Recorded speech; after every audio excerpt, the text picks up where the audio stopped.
Guys, magpapalit tayo ng thermistor Hyundai Accent 2016 CRDI.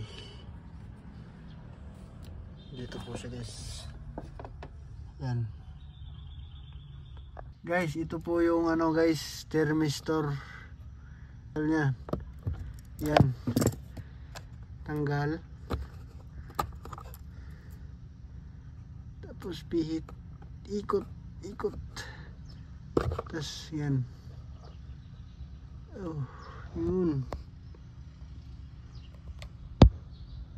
Yan. Ito yung nakuha ko guys. Hindi ko alam kung sira ba o hindi, pero parang hindi man. Ito bago ng buhol. Tingnan mo dito pre, sa ilalim pre. Guys, ganyan kahirap guys magbutang guys. Yun. Kaya kung may sasakyan kayong ganyan papalitan, ibenta nyo na lang.